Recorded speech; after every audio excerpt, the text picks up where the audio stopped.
Bonjour et bienvenue au Club Éco d'Objectif Aquitaine. Aujourd'hui, nous recevons Laurent Marty. Laurent Marty est président de l'Union Bordeaux-Bègles Rugby et PDG du groupe Toptex Caribane. Laurent Marty, bonjour. Bonjour. Avec vous, je ne vais pas faire le bilan sportif de l'UBB à l'issue de cette saison qui est en train de s'achever. D'autres le feront sans doute mieux que moi, les spécialistes du sport en tout cas. Ce qu'on peut retenir, c'est qu'avec le plus petit budget de Top 14, le club se maintient et fait plus que se maintenir parce qu'en plus, je crois qu'il régale aussi le public. Avec vous, ce que j'aimerais, c'est faire peut-être un premier point, un premier un bilan économique de cette saison pour l'UBB. Où est-ce qu'on en est des comptes de l'UBB aujourd'hui? Mais après 4 années très difficiles en Pro D2, qui m'ont coûté à titre personnel et de par la promotion des entreprises 4 millions d'euros, ça fait 2 ans qu'en Top 14 on s'en sort plutôt bien, parce que souvent les premières années de Top 14, on est encore sur les dépenses de Pro D2, et par contre on commence à avoir les recettes de l'élite, donc si on n'est pas trop bête, on s'en sort plutôt bien. C'est le cas depuis 2 ans, ça va se compliquer à partir de l'année prochaine. Ouais. Cette année, le budget était de combien? 10 800 000 euros. Ça se répartit comment ces 10 800 000 euros? Les droits TV, par exemple, ça représente qu'est-ce que ça pèse? Je crois savoir que par rapport au football, dans le rugby, ça ne pèse pas très lourd. Pour vous donner une idée, on touche à peu près 1 500 000 euros de la Ligue nationale de rugby qui regroupe les droits télé et les droits marketing. Je crois que c'est 70 millions d'euros pour un club de football comme les Girondins. Donc vous imaginez le fossé. Mais enfin, on sait tous que le rugby a été sous-vendu parce que Canal+ n'avait pas de concurrent. On touche 30 fois moins que le football alors qu'on fait à peine 2 fois moins d'audience. Donc il y a quelque chose d'illogique que nous rattraperons dans le futur. Donc vous voyez, bon, sur mon budget, donc, ça fait à peu près 15%. Puis il y a à peu près 40% de partenariat, 20% de recettes guichets, 10% d'abonnements. Et puis après, vous avez les produits dérivés, les ventes de prestations, repas, un peu les collectivités, vous arrivez au bout. Aujourd'hui, vous êtes déjà dans la préparation, il y a plusieurs semaines, peut-être même plusieurs mois, vous êtes dans la préparation de la saison prochaine.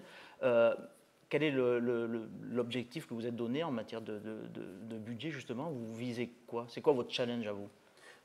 Ce qu'on avait affiché, c'est que les 2 premières années, on voulait absolument stabiliser le club en Top 14. Bon, c'est fait sportivement, et puis on en a profité pour développer les structures.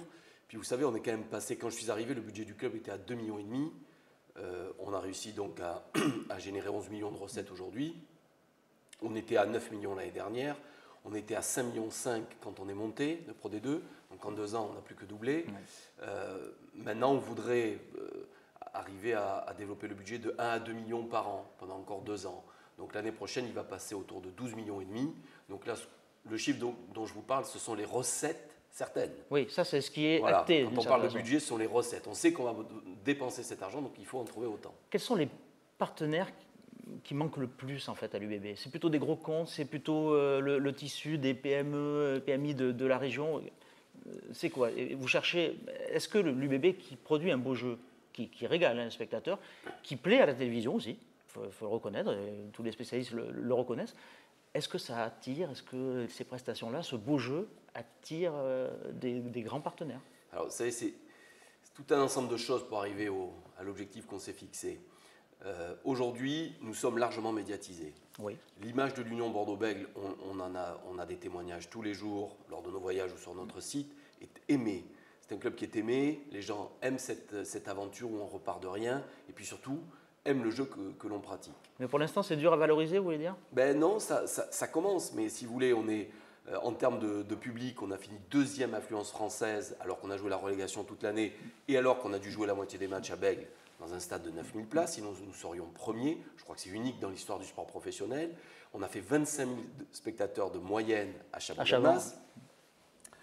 On a plus de 300 partenaires. Donc, qu'est-ce qu'on sait aujourd'hui? On sait que la cote est bonne médiatiquement, la cote d'amour est bonne, que les supporters arrivent en masse, et de toute la Gironde, et on sait que les PME locales nous suivent. Par contre, on sait qu'en termes de subvention des collectivités publiques, j'en ai marre de parler de ça, mais il faut quand même faire des constats. On est avant-dernier de la classe. Le dernier, c'est Castres, parce qu'il y a Fabre. Ouais. Voilà, Bordeaux, Gironde, dernier, avant-dernier en termes de subvention.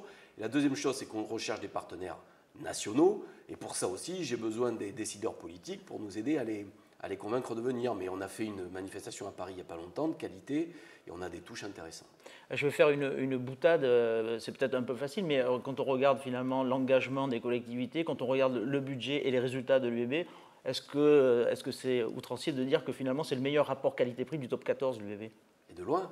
Hein, je veux dire, la Ligue nationale de rugby nous envoie ses félicitations l'année dernière et encore cette année, parce que voilà, on est un club qui n'est pas en déficit depuis 2 ans, et avec un tout petit budget, on se maintient dans l'élite. Bah, vous êtes ambitieux, vous n'en êtes jamais caché. Vous êtes venu ici aussi pour ramener le bouclier de Brennus. On l'attend depuis un certain temps. J'étais jeune, mais on l'attend depuis un certain temps et on l'attend avec beaucoup d'impatience. Vous aussi, vous êtes impatient. Le bouclier de Brennus, en tout cas pour approcher des demi-finales, pourquoi pas à la finale, et lever ce fameux bouclier, il faudrait quel budget pour ça? Alors, on va y aller par étapes, parce que le bouclier de Brennus est en effet un objectif, mais il faudra peut-être 10 ans ou 20 ans. C'est difficile à chiffrer, il ne faut surtout pas dater d'ailleurs, parce que sinon... Vous étiez plus pressé à votre arrivée, ouais, oui, parce que du Pro D2 au top 14 à Bordeaux, on ne peut pas dire j'espère que dans 10 ans on va monter, quoi, parce que sinon, il ne faut pas s'occuper d'un club professionnel, il ne faut pas s'inscrire dans une élite, dans une compétition professionnelle. Le bouclier, ça mettra du temps. Par contre, nous, ce qu'on espère d'ici 3 ans, c'est peut-être attraper un quart de finale. Et pour ça, il faudrait quand même arriver à monter le budget à 17 millions d'euros. Voyez, la moyenne est à 18 en top 14. Les champions entre 25 et 30. Bon, à 17, si on travaille intelligemment comme on a su le faire jusqu'à présent, mais peut-être qu'on accrochera une 6e place et on sera heureux d'aller jouer un quart de finale, même à l'extérieur. Et puis après, on verra. Dites-moi, la PME UBB, c'est combien de personnes? Plus de 50 personnes maintenant. Dont un effectif pro, de joueurs pro d'une trentaine de personnes? Trentaine de joueurs. On aura 15 contrats espoirs l'année prochaine. Et puis, avec le staff et les administratifs et les commerciaux, il y a encore une bonne quinzaine de salariés. On crée de la richesse aussi, c'est ce que je ne cesse d'exprimer. Je le disais tout à l'heure, vous êtes le PDG de Toptex Caribane. Oui.